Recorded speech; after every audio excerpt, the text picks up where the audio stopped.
Mesdames et Messieurs les représentants de l'ambassade du Niger en Turquie, Mesdames et Messieurs les ressortissants des pays membres de l'AES, chers diplomates, Mesdames et Messieurs, membres du bureau et membres du Haut Conseil des Nigériens en Turquie, chers étudiants, chers membres de l'Union des étudiants nigériens en Turquie UNIT, chers participants, Assalamu alaikum wa rahmatullahi wa barakatuh.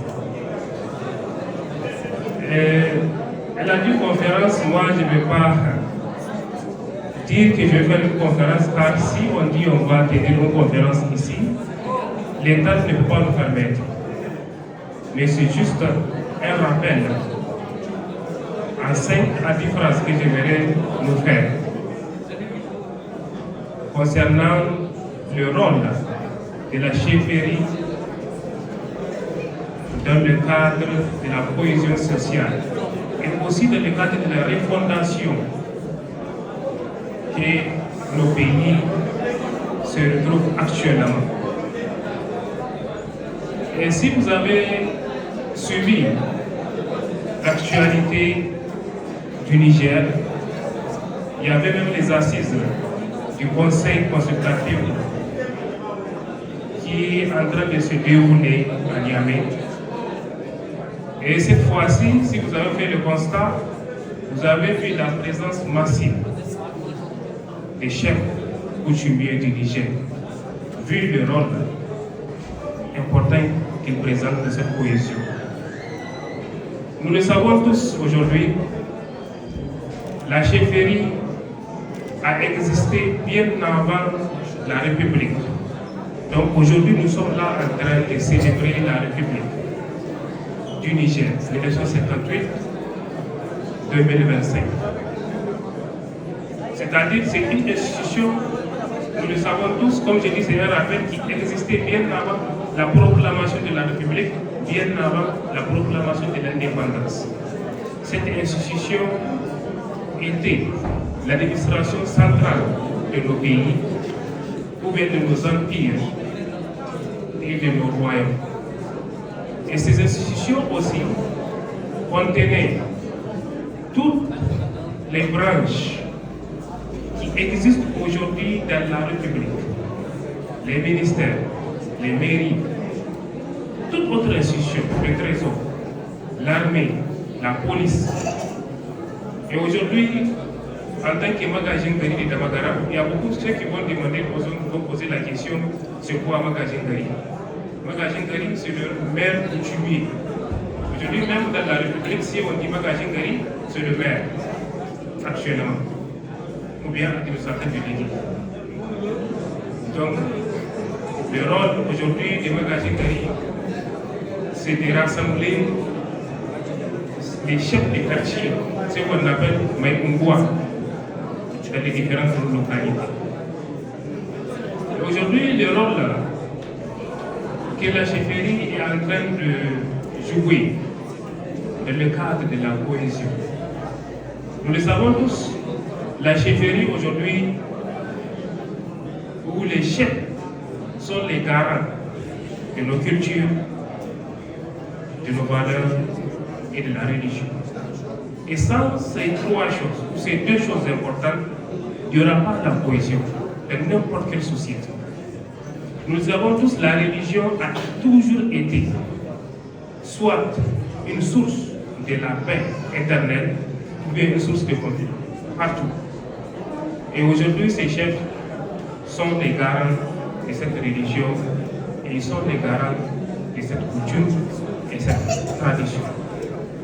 Raison pour laquelle, malgré les systèmes coloniaux que nous avons suivis, le Niger et aussi les autres pays de l'AES, le système français, on appelait ça le système direct, la colonisation directe, qui est contrairement au système de la colonisation indirecte que les Britanniques ont fait au niveau des pays qui parlent anglais ou des pays anglophones aujourd'hui, c'est de venir raser tout ce qui est culture, tout ce qui est coutume, instaurer leur culture et leur politique dans le pays ou dans la communauté là où ils se trouvent, en faisant des massacres, des tueries. Et quant aux Britanniques, ils ont fait ça indirectement. Ils ont cohabité, ils ont coopéré, ils ont travaillé ensemble avec les chefs et les chefferies qu'ils ont trouvés dans leur localité. Raison pour laquelle, si vous pouvez faire le constat, vous vous trouvez au Nigeria, au Ghana, la chefferie, vous allez trouver que c'est plus puissant que certains pays francophones. Mais au Niger, nous remercions Dieu, nous avons tenu à garder ce système. Malgré la colonisation, malgré le système colonial, malgré les efforts qu'ils ont faits pour détruire, grâce à la résistance coloniale de nos ancêtres, ils se sont battus, ils ont été assassinés, mais ils ont tenu. Et aujourd'hui, nous sommes toujours en train de les rendre hommage des efforts qu'ils ont faits pour maintenir ce système. Et c'est grâce à ce système aujourd'hui, si nous sommes aujourd'hui en train de vivre dans la paix et la quiétude, c'est grâce à ce système. Et au Niger, après la colonisation, je vais faire un petit rappel. Pendant la conférence nationale souveraine, il y avait des représentants des partis politiques. Il y a certains partis politiques qui ont proposé, depuis les années 90, d'abolir carrément la chefferie traditionnelle au Niger. Par contre, il y a d'autres partis qui se sont opposés. Ils ont dit non, nous ne pouvons jamais abolir la chefferie traditionnelle. Parce que si nous décidons ça aujourd'hui, demain nous allons échouer. Et nous allons toujours échouer dans le cadre de la paix et de la quiétude de notre pays. Et certains partis, ils ont donné vraiment les raisons. Ils disent que non, écoutez, ceux-là, ce sont nos garants de la culture, ce sont nos garants de la religion. Il faut conserver ça. Et c'est grâce à ça aujourd'hui nous sommes là. Ça a été conservé. Ça a été conservé. Et au Niger, nous sommes là en train de jouer ce rôle important. Et je rappelle aussi récemment la rencontre qui s'est déroulée dans la région, dans la ville de Maradi. La rencontre des chefs coutumiers du Niger, là où ils ont élu un nouveau président de leur association. Et aujourd'hui, avec la refondation qui est en train de se dérouler au Niger, la chefferie va dépasser de l'association à un haut conseil. Et là aussi, avec la refondation, c'est une évolution. Raison pour laquelle, partout là où nous sommes, il faut qu'on connaisse. Là où on est sorti, c'est-à-dire notre passé, notre histoire, afin de comprendre le présent. Qu'est-ce qu'on fait?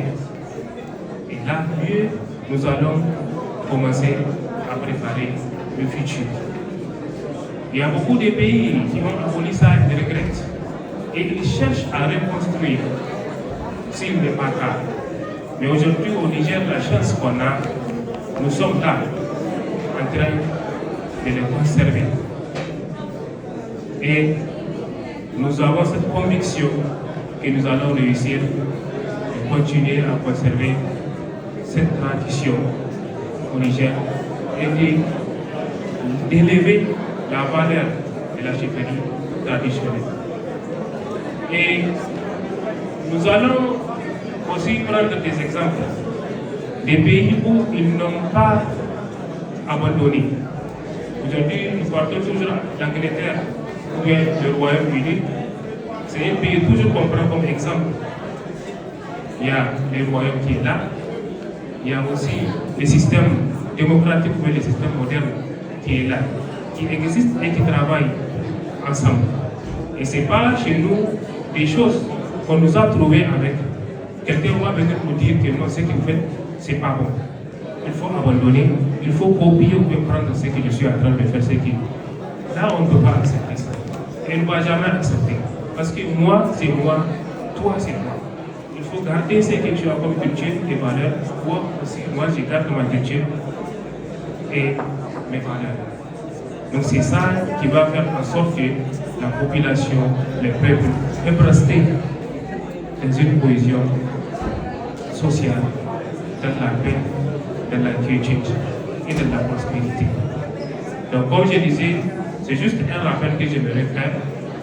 Je vais peut-être prendre, il y a les autorités qui sont là, ils peuvent avoir 2-3 contributions, quelques phrases, parce que ce n'est pas une conférence comme j'ai dit, c'est juste un rappel vu le temps, donc d'interagir pour vraiment mieux échanger et savoir donc ce qu'on a comme connaissance en ce qui concerne la chefferie traditionnelle au Niger et aussi dans les pays membres de l'ANS.